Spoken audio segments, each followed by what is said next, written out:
نکاح یہ ایک اللہ کی طرف سے دی ہوئی نعمت ہے۔ بہت سارے لوگ یہ سمجھتے ہیں کہ نکاح کر لینے سے بندہ خدا سے دور ہو جاتا ہے یا عبادت میں رکاوٹ پیدا ہو جاتی ہے، بہت سارے لوگوں کا ماننا ہے۔ اسی وجہ سے آپ دیکھتے ہوں گے کہ غیر مسلموں کے ہاں بہت سارے لوگ کنٹھی لے لیتے ہیں، یوگی اور جوگی بن جاتے ہیں۔ وہ یہ کہتے ہیں کہ اگر نکاح کر لیں گے تو جو ان کی دھارمک چیزیں ہیں اس پر عمل کرنے میں دشواری ہوگی، عبادت سے دور ہو جائیں گے، بھگوان سے دور ہو جائیں گے۔ اسی وجہ سے وہ شادی نہیں کرتے، شادی کے چکروں میں نہیں پڑتے، بیوی بچوں کے چکر میں نہیں پڑتے۔ وہ اپنی ایک دنیا بناتے ہیں جس کو یوگی اور جوگی سے تعبیر کرتے ہیں۔ ایسے ہی آپ عیسائیوں کے ہاں دیکھیں گے کہ ان کے پوپ اور فادر وہ بھی شادی نہیں کرتے۔ ان کا بھی یہ ماننا ہے کہ اگر شادی کر لیں گے تو عیسائی مذہب کو اپنانے میں اور خدا تک پہنچنے میں رکاوٹ پیدا ہو سکتی ہے۔ لیکن اسلام چونکہ دین فطرت ہے، اسلام انسانی فطرت کو جانتا ہے، انسان کے نبض کو جانتا ہے، اس کی ضرورتوں کو جانتا ہے، اور یہ اچھی طریقے سے جانتا ہے کہ انسان نکاح اگر کرے گا تو یہ خدا سے دور نہیں ہوگا بلکہ یہ خدا سے قریب ہوگا۔ اسی وجہ سے قرآن کریم نے کہا کہ فَانْكِحُوا مَا طَابَ لَكُمْ، کہ نکاح کیا کرو۔ اللہ کے نبی صلی اللہ علیہ وسلم نے فرمایا کہ النکاح من سنتی، نکاح میری سنت ہے۔ اس سے عبادت میں کوئی دشواری پیدا نہیں ہوتی، رکاوٹ پیدا نہیں ہوتی، اللہ سے قربت میں بھی کوئی رکاوٹ پیدا نہیں ہوتی، بلکہ نکاح خود ایک مستقل عبادت ہے۔ نکاح کرنے پر بھی ثواب ملتا ہے۔ نکاح آدمی نہیں کرے گا تو زنا کرے گا، بدکاری کرے گا، کیونکہ اس کے اندر جو شہوت ہے وہ شہوت کسی نہ کسی طریقے سے تو پوری کرنا ہے۔ کہ بڑے بڑے بابا جو آشرم چلاتے ہیں وہ بھی بدکاری میں ملوث ہیں۔ آپ نے واقعات تو سنے ہوں گے، ہے تو یوگی، ہے تو بابا، ہے تو جوگی، آشرم چلا رہا ہے، لیکن وہ کام کیا کر رہا ہے؟ بدکاری کا کام کر رہا ہے۔ ایسے کئی بابا مارکیٹ میں ہیں، آپ سرچ کر کے دیکھ سکتے ہیں۔ تو نکاح کرنے سے آدمی بے حیائی سے دور ہوتا ہے، بدکاری سے دور ہوتا ہے، اپنے جسم کی اور اپنے شرمگاہ کی حفاظت کر سکتا ہے، نظروں کی حفاظت کر سکتا ہے، زنا سے بچ سکتا ہے۔ یہ اس کے فائدے ہیں۔ اور اگر نہیں کرے گا تو پھر یہاں وہاں منہ مارے گا، کیونکہ شہوت تو ہر انسان کے اندر ہے۔ اب کوئی آدمی شہوت اس طریقے سے پوری کرے گا یا اس طریقے سے پوری کرے گا۔ اب ایک اور مثال دیتا ہوں میں آپ کو۔ آج کے جو لوگ ہیں وہ کہتے ہیں نکاح نہیں کرو، لیکن شہوت پوری کرنے کے لیے اب ایک نئی چیز انہوں نے ایجاد کر دی ہے، لیو ان ریلیشن شپ، کہ 5 سال ساتھ میں رہیں گے،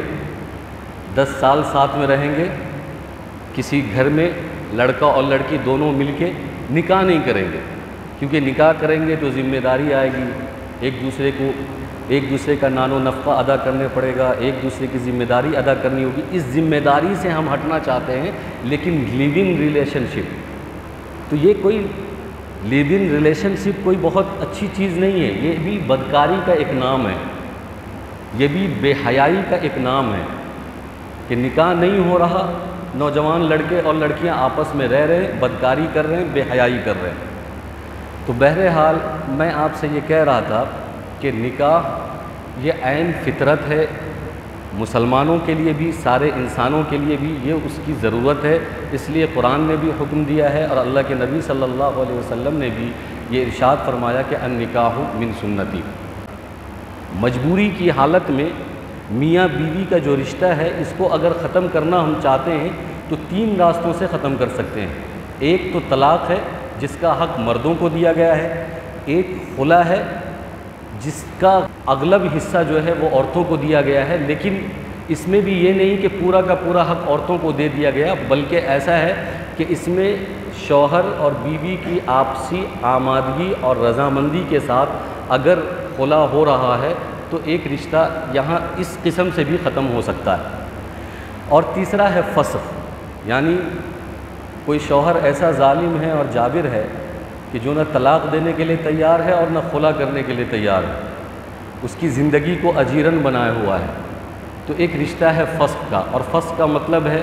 کہ بیوی اپنے مسائل عدالت میں لے جائے اور عدالت میں لے جا کر عدالت کے پروسیس سے اپنے رشتے کو ختم کر لے، جو کہ یہ بہتر نہیں ہے، کیونکہ ہم جانتے ہیں کہ ہمارے ہندوستان کی عدالت کی کیا حال ہے۔ بلکہ ایک واقعہ اسی ضمن میں نقل کر دیتا ہوں کہ ایک مظلومہ عورت تھی، اس کا شوہر اس کو طلاق بھی نہیں دے رہا تھا اور اس کا شوہر اس سے خلا بھی نہیں لے رہا تھا، تو وہ عدالت پہنچ گئی۔ عدالت میں پیٹیشن دائر کر دیا کہ میں اپنے شوہر سے الگ ہونا چاہتی ہوں، علیحدہ ہونا چاہتی ہوں۔ وہ کہتی ہے کہ میں نے جس دن عدالت میں پیٹیشن دائر کی اور جس دن میرے حق میں فیصلہ آیا، تو جوانی میں نے پیٹیشن دائر کی تھی اور بڑھاپا 24 سال کے بعد میرے حق میں فیصلہ یہ آیا کہ اب تم اپنے شوہر سے جدا ہو سکتے ہو، علیحدہ ہو سکتے ہو۔ یہ حالت ہے ہمارے عدالت کی، کتنا ٹائم لگتا ہے اور کیسے کیسے مسائل پر بحث ہوتے ہیں۔ اس لیے میں تمام امت مسلمہ سے یہ اپیل کرتا ہوں کہ اپنے مسائل یا تو اپنے شرعی اصول کے حساب سے حل کر لیں، اور اگر نہیں حل ہو سکتا ہے تو اپنے دارالقضاء میں حل کریں، قاضی کے پاس جا کر حل کریں۔ ہر جگہ دارالقضاء ہے، مفتی ہیں، قاضی ہیں، ان سے جا کر ہم اپنے مسائل کو حل کر سکتے ہیں، کروا سکتے ہیں۔ اگر ہم عدالت کا دروازہ کھٹکھٹائیں گے تو وہ ایسا ہی ہوگا جیسے کہ ایک عورت نے خلا کی درخواست کی تھی، علیحدگی کی درخواست کی تھی، اور اس کو 24 سال لگ گئے یہ فیصلہ آنے میں کہ بھائی آپ اپنے شوہر سے جدا اب ہو سکتے ہیں۔ کہ خلا کہتے کسے ہیں؟ سب سے پہلے اس کا لغوی معنی ہم دیکھتے ہیں کہ خلا کے معنی عربی میں آتے ہیں اتارنے کو، جیسے کہ عربی میں لفظ استعمال ہوتا ہے خلع الثوب، کپڑا اتارنا۔ اسی سے قرآن کریم کے اندر اللہ تبارک و تعالیٰ نے ایک لفظ استعمال کیا ہے حضرت موسیٰ علیہ السلام کے لیے، کہ کہا کہ فَخْلَعْ نَعْلَيْكَ، کہ تم اپنے جوتے اتار دو۔ اب یہ اصطلاح شریعت نے خلا کے لیے کیوں استعمال کی؟ میاں بیوی کے جدائیگی کے لیے، علیحدگی کے لیے، الگ ہونے کے لیے کیوں استعمال کی؟ اس کی وجہ یہ ہے کہ قرآن نے کہا ہن لباس لکم وانتم لباس لہن، کہ مرد اور بیوی جو ہے ایک دوسرے کے لباس ہوتے ہیں۔ اب جدائیگی جب ہو رہی ہے تو اس کا مطلب ہے کہ شریعت نے اور فقہ نے ایک اصطلاح رائج کر دیا کہ اب تم لباس اتار رہے ہو، یعنی تم جدا ہو رہے ہو اپنے بیوی سے، اور شوہر جدا ہو رہا ہے اپنی بیوی سے، اور بیوی جدا ہو رہی ہے اپنے شوہر سے لباس اتار کر، کیونکہ یہ ایک دوسرے کے لباس ہیں۔ تو یہ تو اس کا لغوی معنی ہے، اور شرعی معنی یہ ہے، اصطلاح شرع میں خلا اس کو کہتے ہیں کہ میاں بیوی آپسی رضامندی سے کچھ مال لے دے کر رشتے کو علیحدہ کر لے، جدا کر لے۔ تو اس کی کئی صورتیں ہو سکتی ہیں۔ ایک صورت تو یہ ہے کہ بیوی اپنے شوہر کو یہ کہے کہ میں پیشکش کرے اور پرپوزل ڈالے کہ میں آپ سے خلا چاہتی ہوں اور اس کے عوض میں اپنا مہر معاف کرتی ہوں، یا میں آپ کو کچھ مال دینا چاہتی ہوں، آپ مجھے چھوڑ دیجئے۔ اگر شوہر کہتا ہے کہ میں تمہاری خلا کو منظور کر لیتا ہوں تو یہاں سے رشتہ ختم ہو جائے گا۔ بیوی نے پیشکش کی، شوہر نے منظور کر لیا، رشتہ ختم ہو گیا۔ یا تو وہ اپنا مہر کہے کہ میں جو مہر میرا ہے وہ معاف کرتی ہوں، یہ آپ رکھ لیجئے، مجھے مت دیجئے، مجھے چھوڑ دیجئے۔ اور اسی طریقے سے کبھی شوہر پیشکش کرے کہ میں تم سے علیحدگی چاہتا ہوں،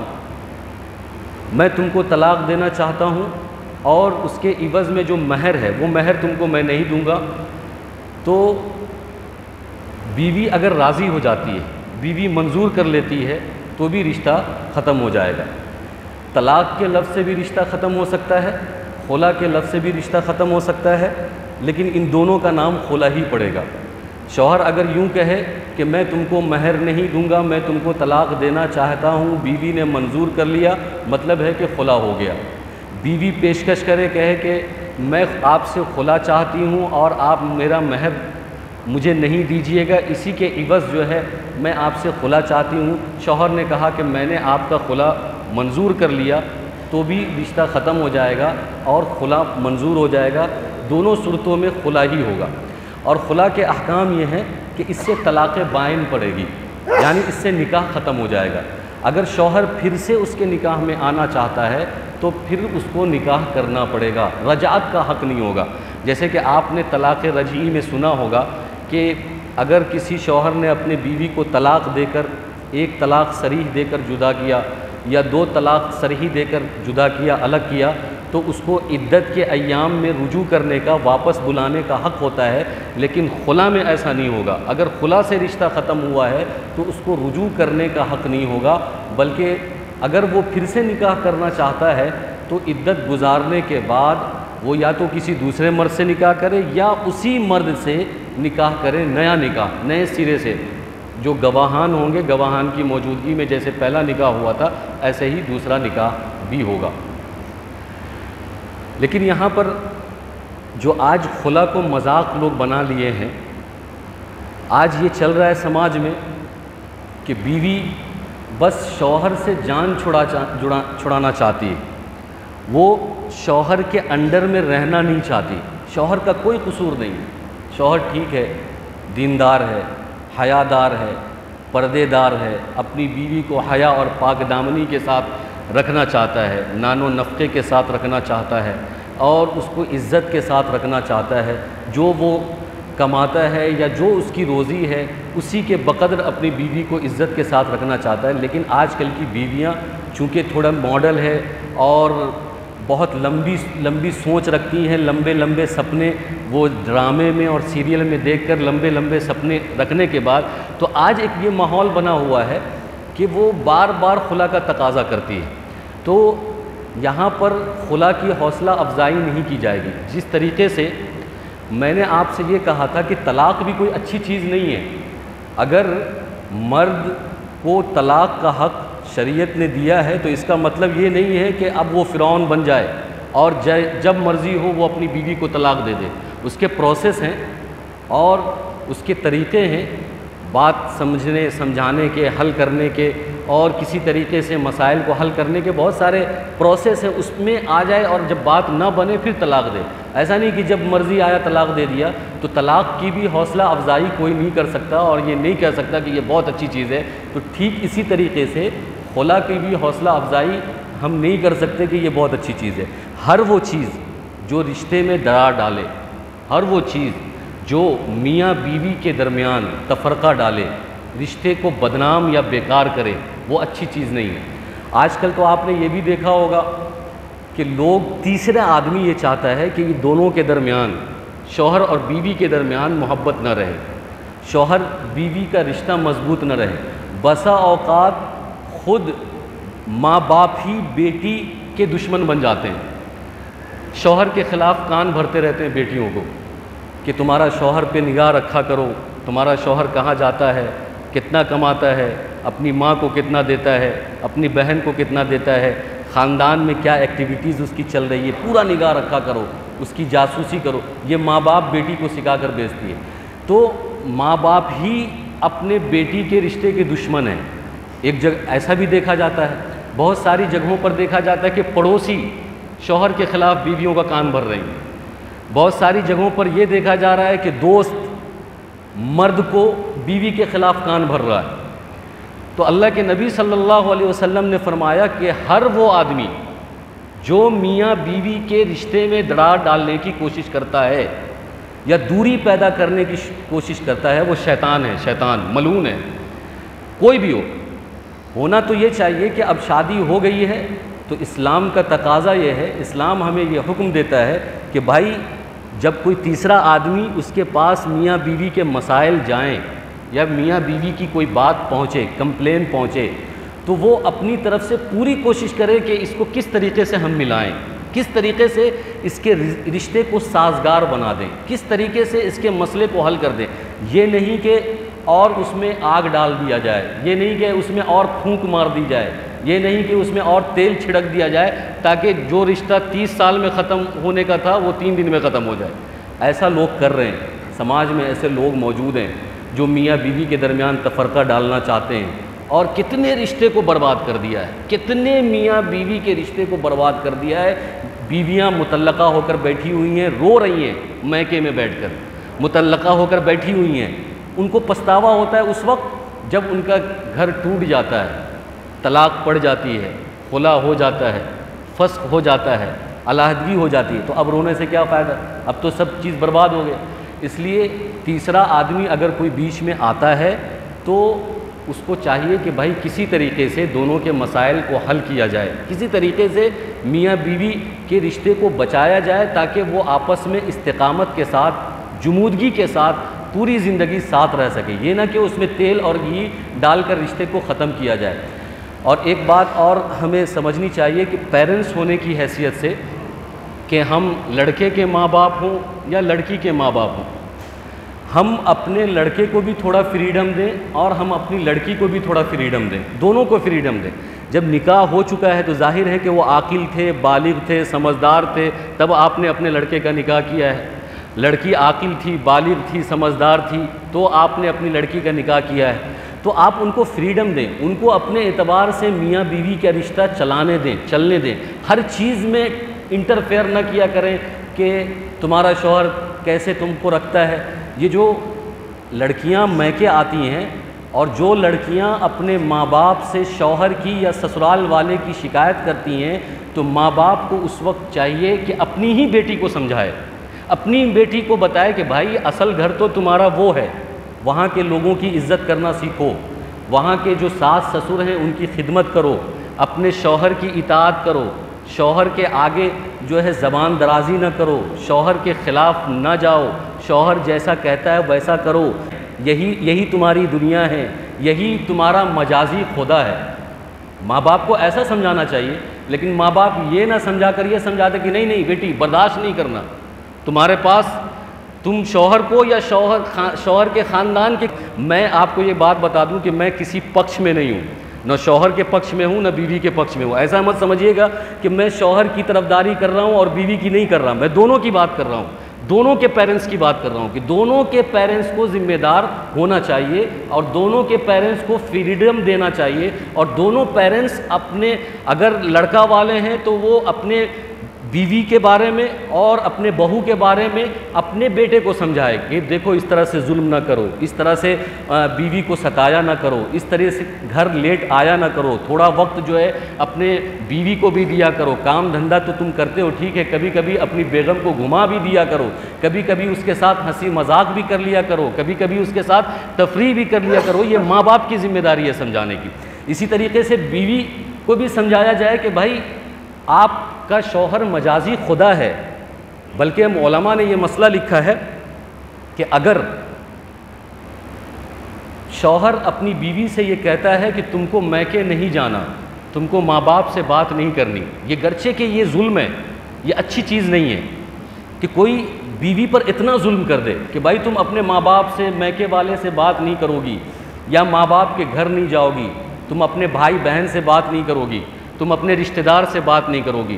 تو علماء نے یہ مسئلہ لکھا ہے کہ شوہر نے اگر ظلم کیا ہے تو اس کی سزا اور گناہ تو اس کو ملے گی، لیکن عورت کی ذمہ داری یہ ہے، بیوی کی ذمہ داری یہ ہے کہ وہ اپنے شوہر کی اس بات کا مان رکھے گی اور اس بات کو مانے گی کہ وہ اپنے شوہر کے مقابلے میں ماں باپ کو، بھائی بہن کو یا میکے والے کو ترجیح نہیں دے گی۔ یہ عورت کی ذمہ داری، اس لیے کہ اللہ کے نبی صلی اللہ علیہ وسلم نے یہ فرمایا کہ اگر میری شریعت میں